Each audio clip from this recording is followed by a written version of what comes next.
Shalom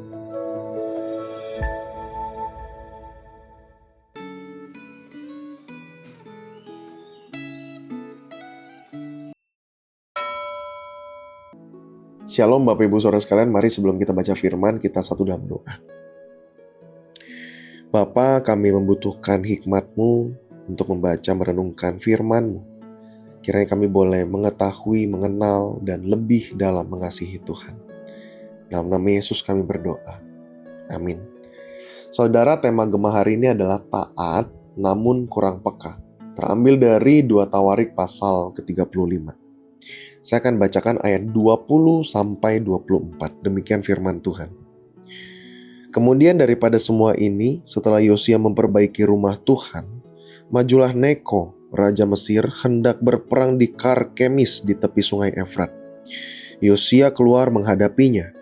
Ia mengirim utusan kepada Yosia dengan pesan, "Apakah urusanmu dengan aku, Raja Yehuda? Saat ini aku tidak datang melawan engkau, tetapi melawan keluarga raja yang sedang kuperangi. Allah memerintahkan aku supaya segera bertindak. Hentikanlah niatmu menentang Allah yang menyertai aku, supaya engkau jangan dimusnahkannya."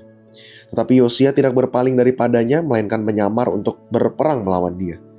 Ia tidak mengindahkan kata-kata Neko yang merupakan pesan Allah, lalu berperang di lembah Megido.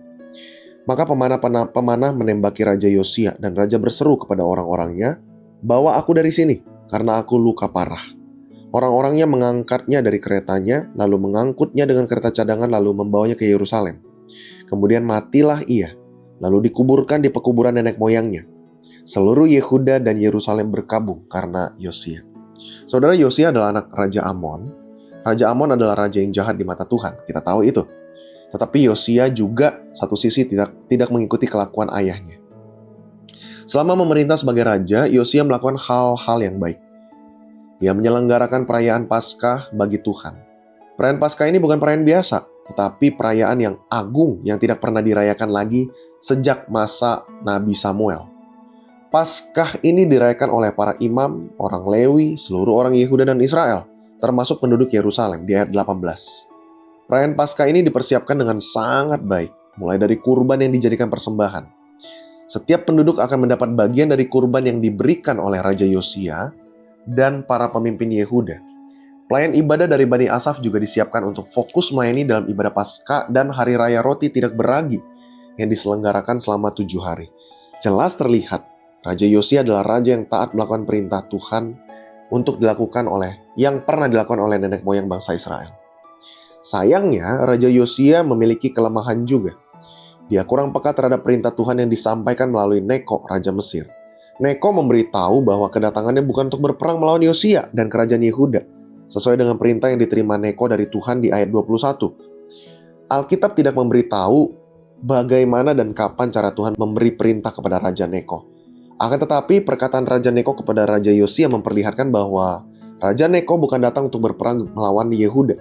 Sayangnya, Yosia tidak peka terhadap maksud Tuhan.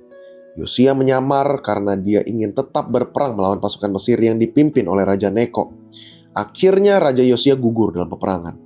Sayang bahwa ketaatan Raja Yosia untuk melaksanakan perayaan Paskah bagi Tuhan tidak diikuti oleh kepekaan terhadap peringatan Tuhan. Hal ini terjadi karena Yosia tidak mencari kehendak Tuhan lagi. Sebagai anak-anak Allah, kita dipanggil untuk terus diingatkan untuk taat, termasuk beribadah, baca firman Tuhan, melayani Tuhan. Akan tetapi dalam ketaatan kita, apakah kita masih punya kepekaan untuk mendengarkan suara Tuhan dan kehendak Tuhan? Apakah saudara masih memiliki kepekaan untuk mengenali kehendak Tuhan? Saudara, bila saudara tidak lagi mencari kehendak Tuhan, saudara akan mudah salah melangkah dalam kehidupan saudara.